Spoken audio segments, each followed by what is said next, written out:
Hey y'all, we're back with another video. If you just watched my previous video, which was the books that I read in March, I said that I kind of had dental surgery about a week and a half, 2 weeks ago. So I couldn't talk for a little bit, so I'm trying to make a few videos at once. So yes, I am wearing these same things as I did in my last video. It's because I finished filming it, got up, walked around, grabbed my tea from our dinner tonight, and sat back down to film this one. So, not sure how editing is going to go either, because as I stated in my last video, I'm trying out and experimenting some things. So, with the way I have these written out, my top books for 2024, I'm going to do like a page of my notes, which are quite a bit, because obviously I don't have all my books here with me, and I can't look at my phone for my Goodreads because I'm filming on it. So I just kind of wrote them out, and so I'm going to do like a page and then some kind of break transition kind of thing. I don't know. Hopefully, I figured out when I was filming my last video, and then do the next page and so on, which it's only 3 pages, so this shouldn't be too hard, I don't think. So yeah, without further ado, here's a little transition, hopefully, into my top reads for 2024.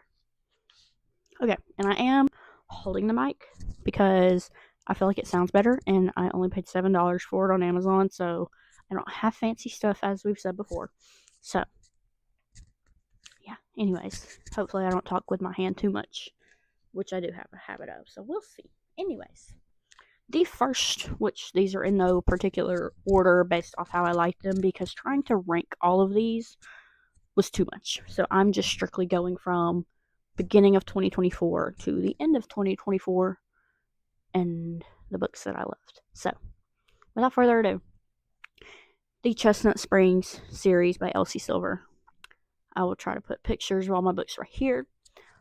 I love this series with everything in me. I am from Alabama, live in Tennessee, so like a cowboy romance is just fantabulous. I have no complaints whatsoever from this series. I am actually about to reread it because my fiance got me the physical copies for Christmas. So they are on my shelf and in my TBR drawer for me to reread, just for the fun of it. Because why not? Next is the Reynolds Protective series by Rebecca Sharp. I don't fully remember them because it was beginning of 2024. However, I would love to reread them, but after I get physical copies. But think Criminal Minds, but spicy. That's the best way I can explain that one. I'm not going to do full reviews on these. I'll do full reviews on Instagram probably, but I'm not going to do full-blown reviews, or else this video would be an hour long because, as I said before, I have a lot of books on this list. I also read 141 books in 2024, so I have a lot to pick from. Next is The Losers Duet by, I hope I say this correctly because it looks Cajun to me, but Harley LaRue, maybe? I'm hoping that's how you say that. Reverse harem. She owes them a favor for working on her car. And it just kind of goes on and on and on, if you know what I'm saying. So, I loved it.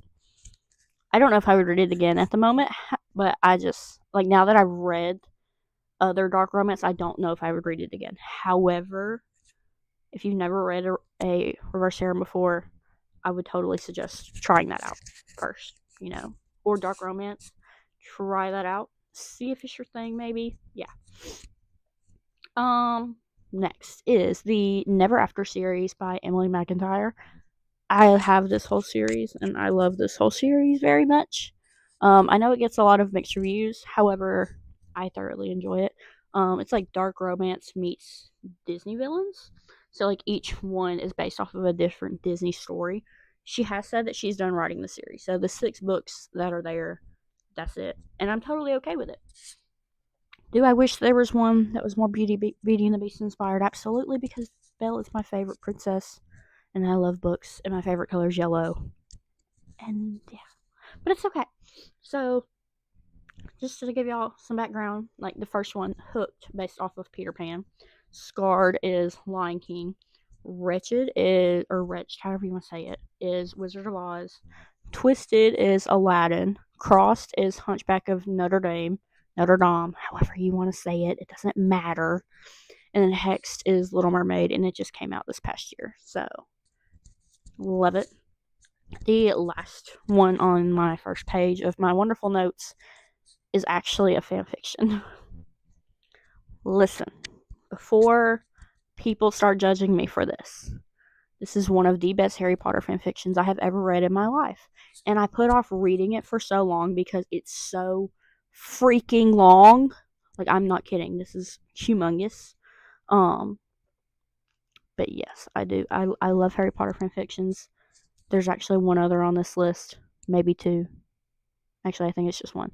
But, anyways, I love it. So, this one is All the Young Dudes by Miss King Bean 89, and I read it on AO3 or Archive of Our Own. Yeah. I don't know if it's still on Archive or not. I have it downloaded. Like, I downloaded the whatever to my computer and then sent it to my Kindle. So I have it on my Kindle. But I know some authors are starting to take their stuff off of there. So I'm thankful I still have it. But yeah. So it's basically like about the Marauders and completely fan fiction, like not actually related to the real books or anything, but it's kind of like Harry's parents, Sirius, Remus, and like their journey going through school. I freaking love it. I cried my eyes out. 100 out of 10 would read again. However, it takes a very long time to read because as much as I did enjoy it, it took me way too long to read. So like I would have to be like really dedicated to read it again as much as I loved it.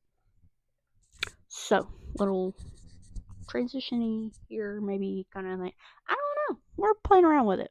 Okay. Moving on to page 2 of my wonderful notes over here. This is where things got a little interesting for this year. So I've always dabbled in dark romance. However, I really just kind of dove in head first with this one because I don't know who. Someone said it was good, and I said okay.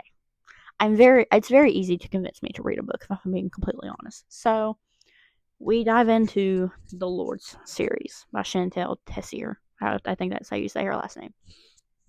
It's a very dark college romance. Read trigger warnings. I don't even remember if there were trigger warnings. I think there was. But if they are, read them. If there's not, look them up before you read them. That is all that I have to say. I love it, especially the first 3. However, everyone is scared of Madness, which is the very last one. I completely understand being scared of it. However, that was my favorite of all of them. I don't know what that says about me, but it was my favorite.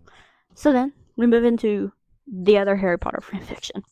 It is Sugar and Spice by In Love With Forever. It was also on Archive. I also have it saved to my Kindle. This is probably one of my favorite fanfictions I've ever read, other than like Manacled.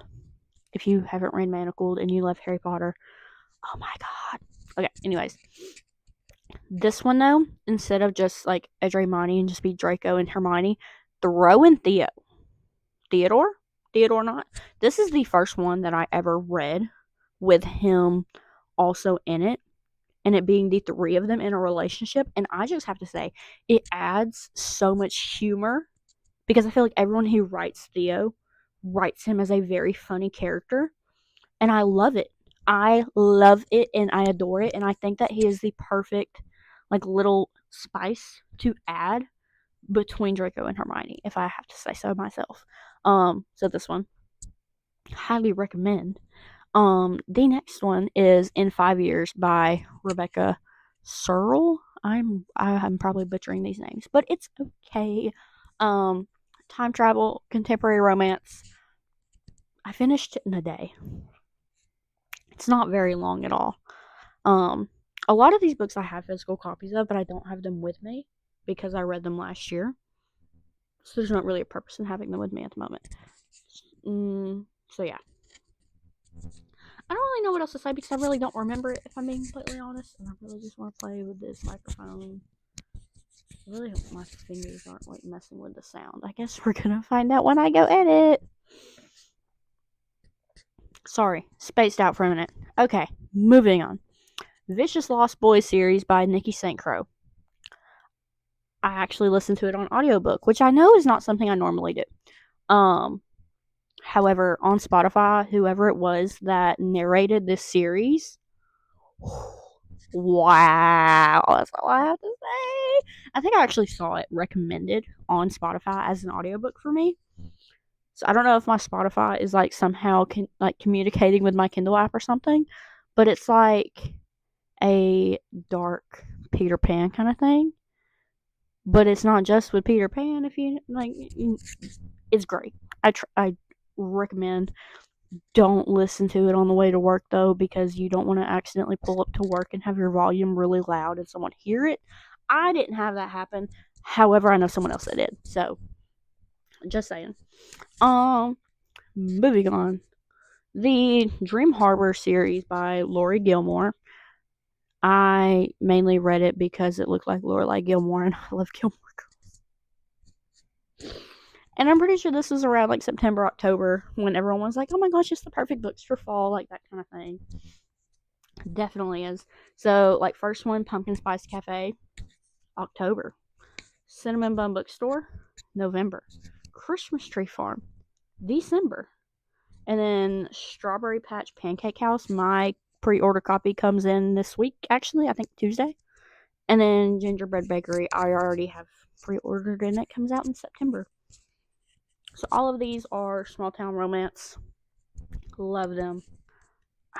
They're not like super spicy, but they're a nice little bit spice. The last ones before a fancy little possible transition, kind of, I don't know what kind of thing. DC Stars series by Chelsea Curto. Again, I hope I'm saying that right.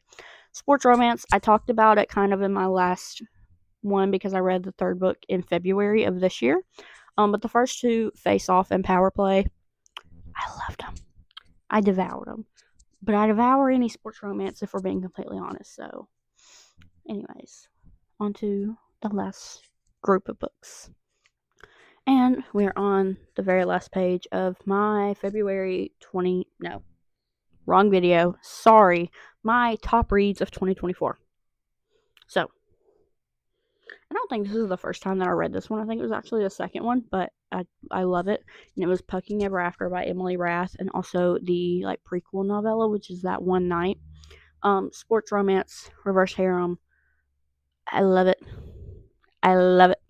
They all take her last name at the end of it, so that way they're all like married, and like she was so, like they were so worried, like, oh my gosh, whose name are you gonna take? They said, she's not taking our name, we're taking hers. And I'm just like, I love it. They're all hockey players. She's their doctor.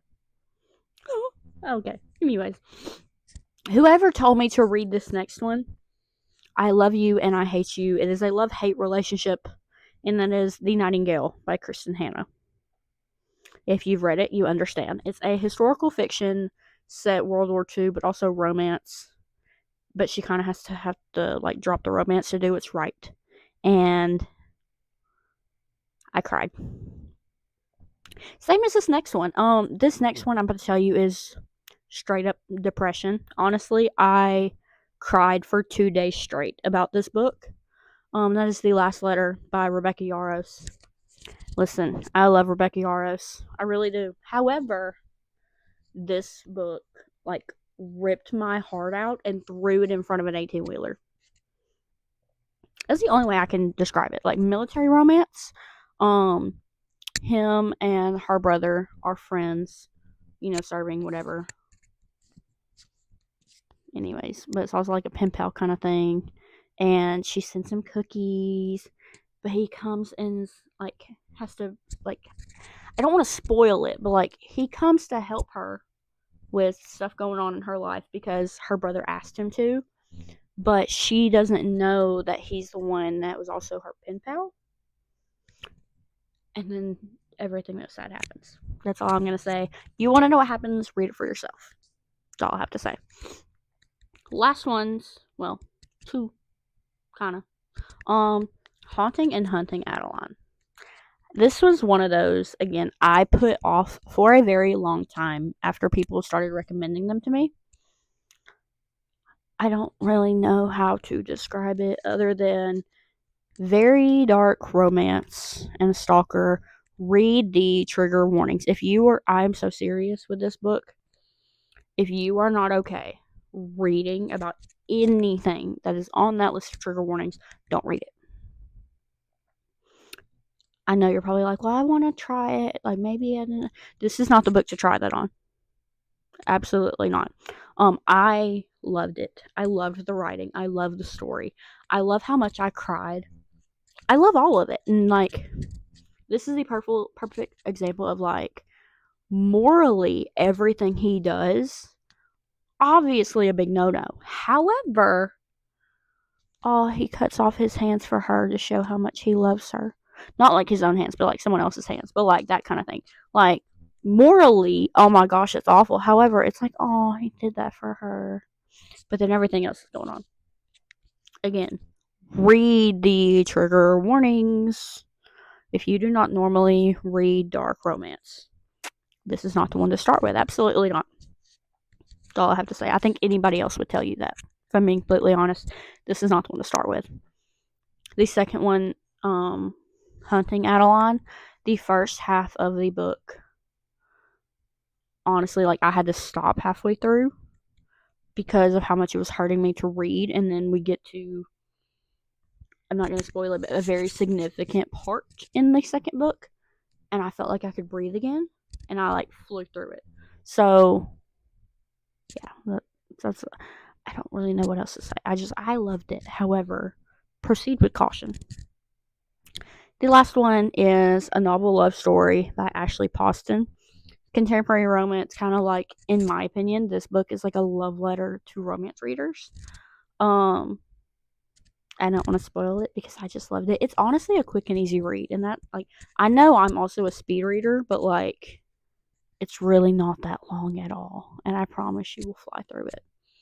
So yeah, that's all for my February 20. No, I keep getting. See, this is what happens when I have to film more than one video in one day. However, I don't want to risk me skipping another video, so I'm just recording all this ahead of time.